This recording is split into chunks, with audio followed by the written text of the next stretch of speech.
cerita dulu waktu malam tanggal 13 Syawal. Malam tanggal 14 Syawal.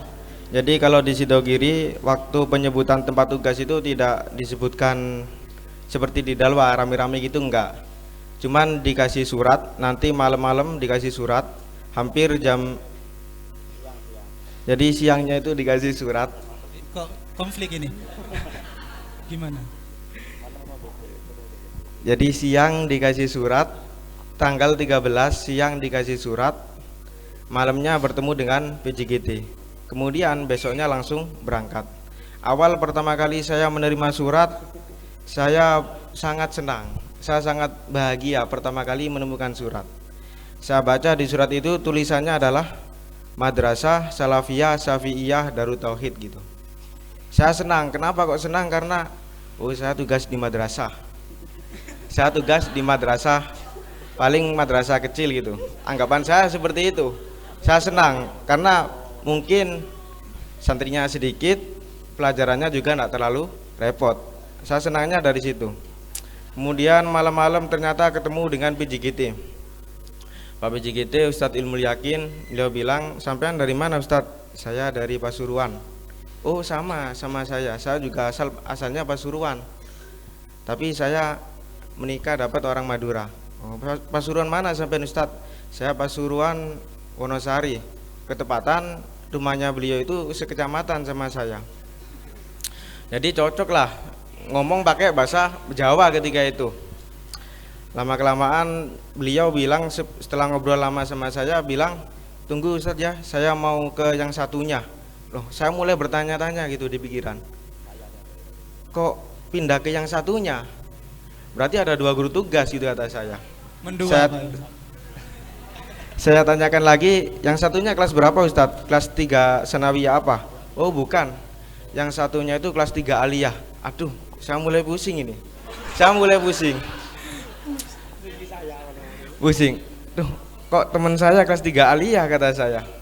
Akhirnya langsung saya cari tahu, ternyata teman saya Ustadz Abdul Alim. Dulu kami pernah sedaerah, cuman beliau mungkin tak kenal sama saya, tapi saya kenal sama beliau.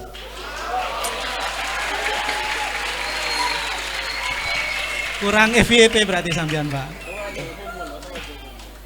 Jadi saya tahu ternyata teman saya Ustadz Abdul Alim. Ustadz Abdul Alim ini kemarin juara. Saya mikir, kok saya ditugas di madrasah kecil tapi kok teman saya kok wow gitu kata saya. Teman saya kok gawat gitu kata saya. Akhirnya saya cari di Google itu, enggak ketemu. Saya nyari pondok Darut Tauhid ke Google itu enggak ketemu. Enggak nemu mana pondoknya ini kata saya. Akhirnya saya tanya ke teman-teman saya, "Oh anu Nir, tahun kemarin yang tugas di sana itu Mukrim."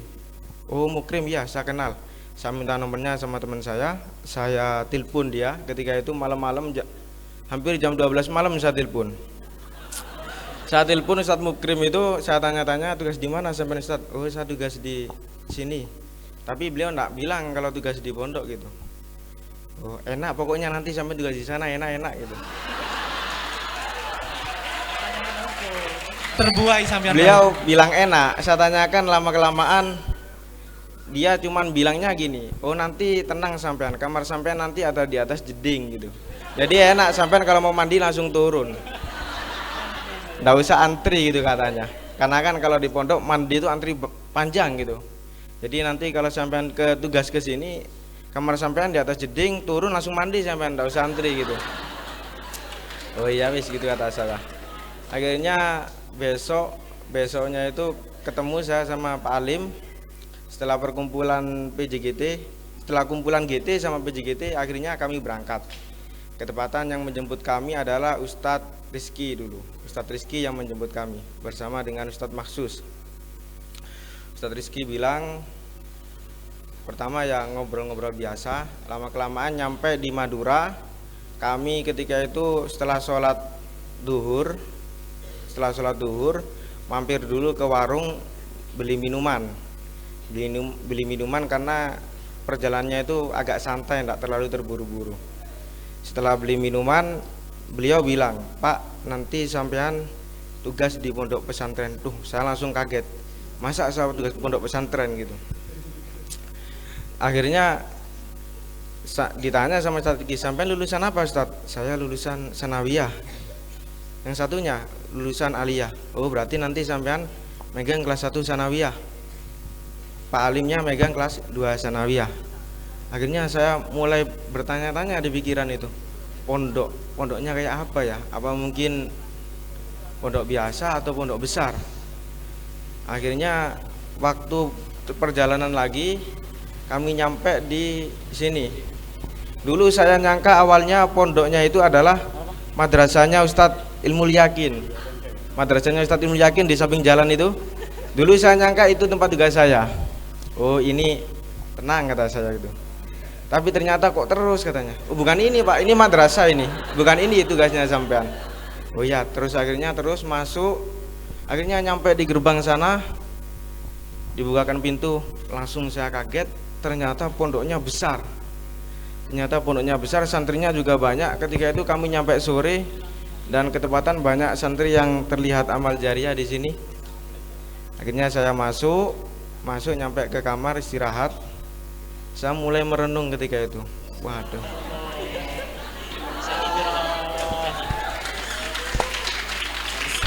Saya mulai merenung, nggak bisa tidur ketika itu. Hampir nggak bisa tidur semalam itu. Karena ternyata pondoknya besar, tidak sesuai dengan harapan saya, tidak sesuai dengan ekspektasi saya gitu. Saya nyangkanya saya tugas di madrasah kecil, ternyata di pondok besar.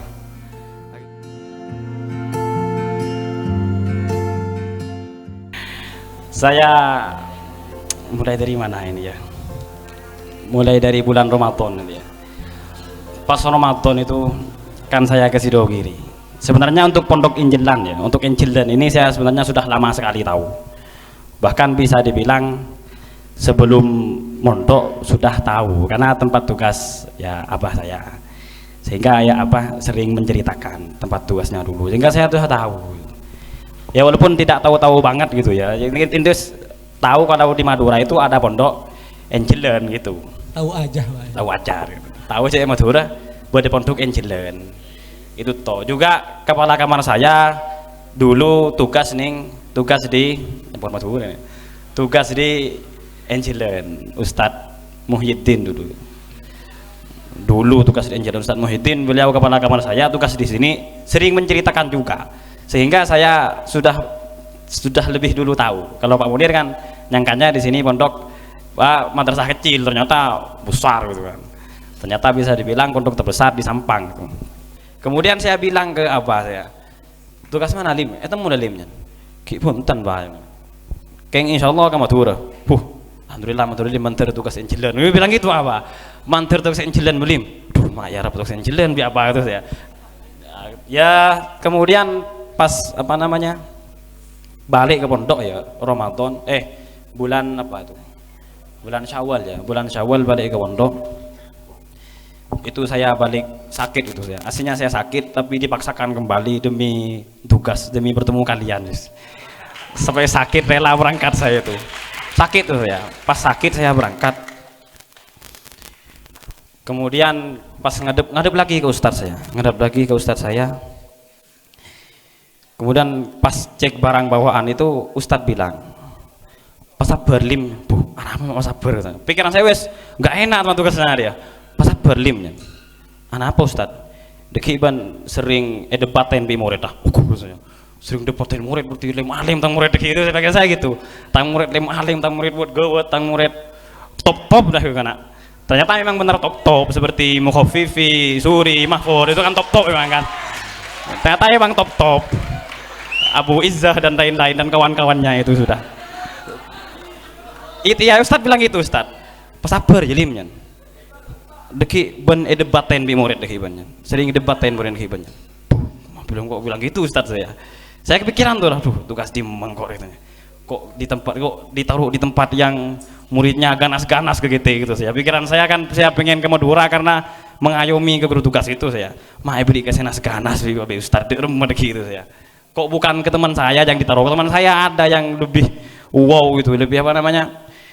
Lebih hebat dalam berdebat tuh ada kok mak beni dia saya sabar kok bukan kok saya gitu. Akhirnya dapat surat itu anak. Saya ngambil sendiri kalau surat itu karena kan saya staf kelas. Yang ngambil staf kelas. Saya ngambil sendiri buka. Ternyata Madrasah Salafiyah Syafi'iyah Darut Tauhid itu. Darut Tauhid. Mak bah tepak katang abah tuh saya Allah. Tepak tugasnya abah saya ternyata. Lah pertama kali yang saya lakukan itu langsung nelpon abah anak. Karena abah di hari itu buat nelpon sering nelpon. Ini jam nelpon deh karena. Atanya dapat tugas itu. Karena sangat ngarep mungkin saya tugas di sini itu. Oleh itu langsung nelpon abah saya. Itu aku saya nelpon tuh ngitek kok nak. Aku ngitek sarung nelpon karena ngitek. Allah kata saya cilen ya. Ngitek nelpon abah saya. Tugas di Mojong. Tugas yang jalan alhamdulillah jalan alhamdulillah jangan abah saya. Bersyukur sekali abah itu. Alhamdulillah harus yang jalan abah ya. Tuh, syukur abah saya. Ki anu jong engki deh dia engki bar gitu. Setelah itu saya tahu kan kalau GT sini ini tahun kemarin isbat saya kenal dan saya isbat itu ketika dapat tahun kemarin isbat itu sebelum berangkat ngechat saya isbat itu ngechat lim doakin kau lim ada apa buat engkau tugas ning Angelon gawat kakek itu merengis kakek itu oh iya rim engkau tugas Pak Idrus kok pusing sih kok reh udah nyaman lah kok yang menteri sisah gitu. Setelah itu saya langsung chat isbat itu. Kalau Pak Munir kan ngechat Mukrim, saya ngechat isbat. Langsung isbat saya chat isbat itu. Langsung tanya, "Bat, engkau tugas ning yang jalan lho." Alhamdulillah jan isbat. Beun tang penerus beun jan. Iya. Akhirnya pas saya nanya ke isbat, "Bat, apa kewajiban saya apa di sana?" Anggaplah yang tantangan saya lah yang harus saya kerjakan di sana apa. Boleh isbat. Ada lim nyaman di salim jan. Nyaman. Saya tunggu dengan apa? Ben bacakan sholat jemaah. Duh, kun sholat jemaah gitu saya. Kun sholat jemaah. Iya kun sholat jemaah ya. Pikiran saya, aduh, apa menentangnya gitu saya kun sholat jemaah. Wong Sidogiri sudah memang kewajiban sholat jemaah gitu ya. Pikiran saya, ya enteng karena intin pencakang sholat jemaah di salim. Selain lah gampang lah. Kemudian ada sedikit beberapa cobaan lah. Cobaannya daya.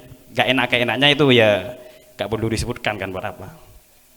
Tak nyaman dia jangan isbat. Tapi itu yang intin tantang nabaan lim aja sholat jemaahnya. Pikiran saya jemaahnya itu lekun jemaah intin dia karena intin lah jemaah gitu ya.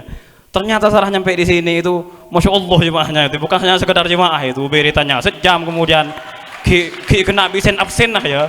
Saya di absen kalau gak hadir suruh majelis taklim borong apa ki jurat nulis surat perjanjian apa bayat borong ternyata gini sholat jemaahnya katanya. Benar isbat itu bilang tantangan kamu sholat jemaah kata isbat. Ternyata bukan sekedar sholat jemaah terkata, tapi super sholat jemaah katanya. Dan bonus-bonusnya juga ternyata wajib itu.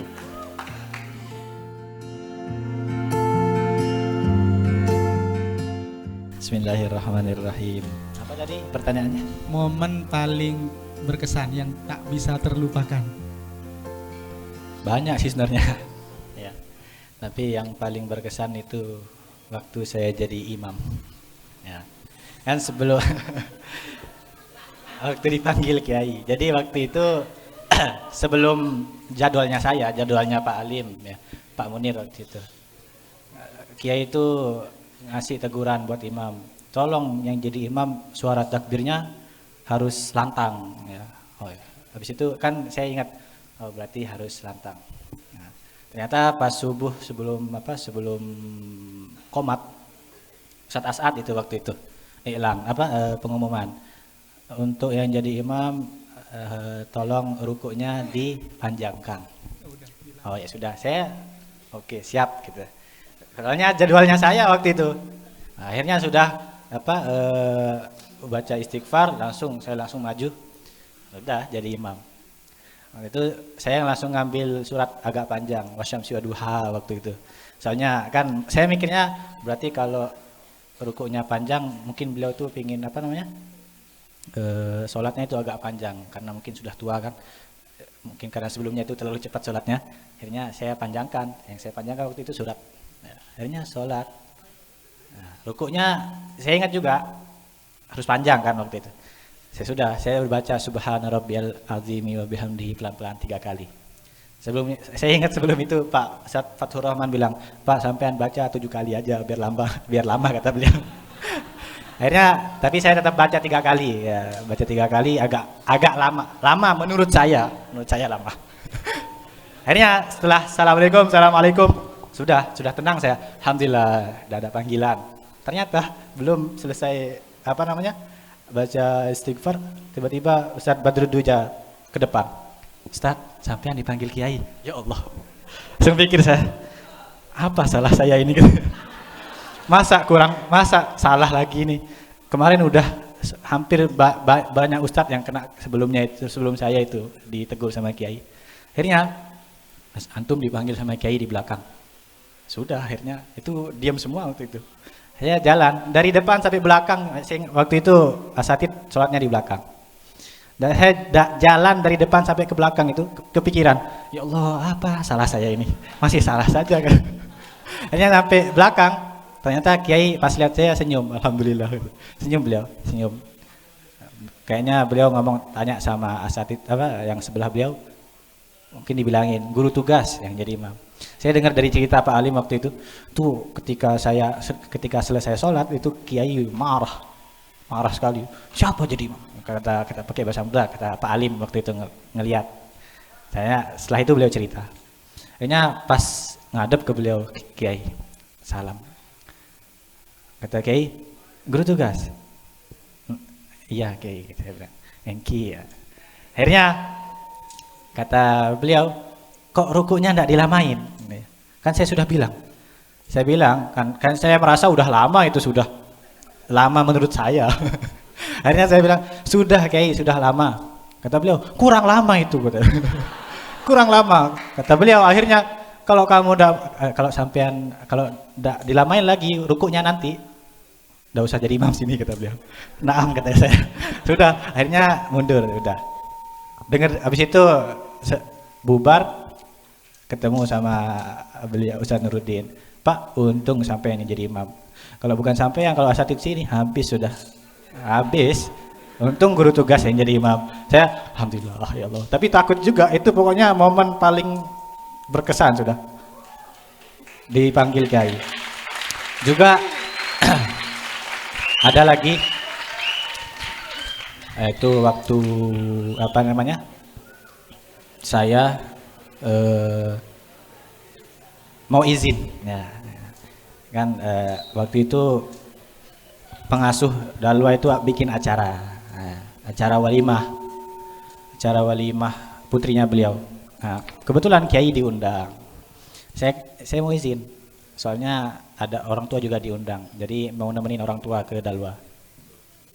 Akhirnya pas mau izin sama Kiai, saya mau izin ke Dalwa, hadir acara walimah, nemenin orang tua.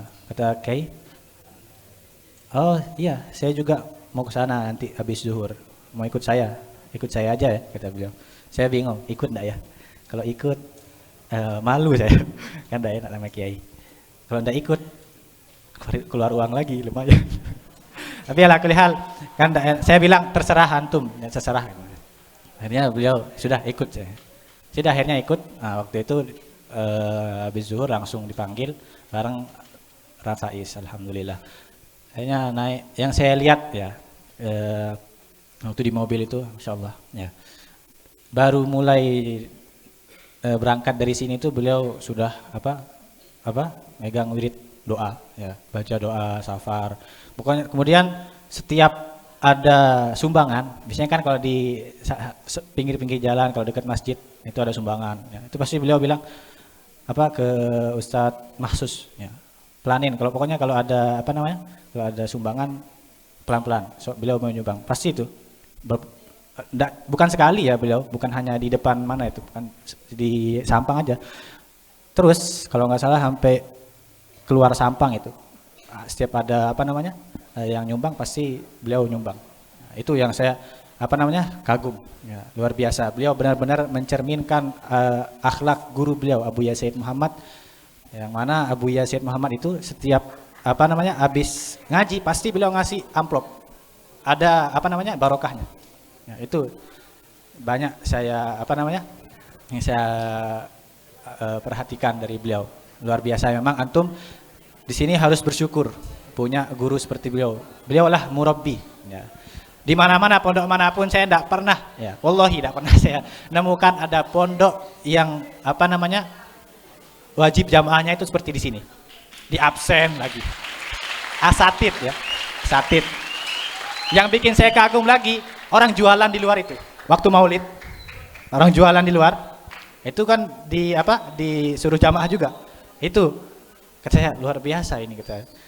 Kayaknya tidak ada sudah di luar, hatta di Indonesia kayaknya tidak ada seharisnya beliau ya, sifat apa namanya ambisinya beliau haris.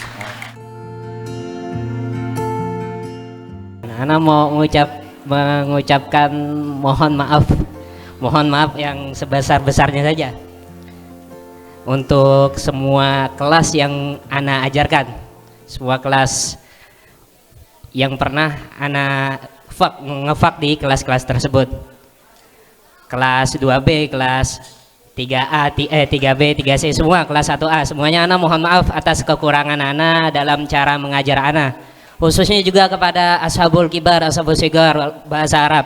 Ana juga memohon maaf yang sebesar-besarnya dari kurangnya manfaat yang Ana berikan kepada antum-antum semua, khususnya juga kepada para wali kelas, khususnya kepada beliau, kepala madrasah sanawiyah Ustaz Mahrus.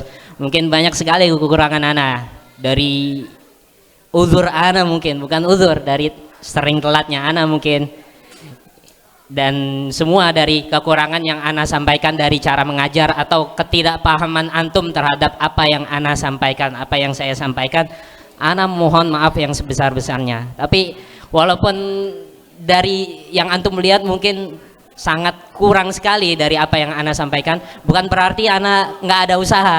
Karena Ana juga berusaha dari mutola'ah, dari murojaah, dalam berusaha untuk menyampaikan yang terbaik, untuk mengajari atau memahami antum yang terbaik. Tapi mungkin karena diri saya, dari usaha saya yang sangat buruk, yang sangat jelek, ya, Ana meminta maaf yang sebesar-besarnya.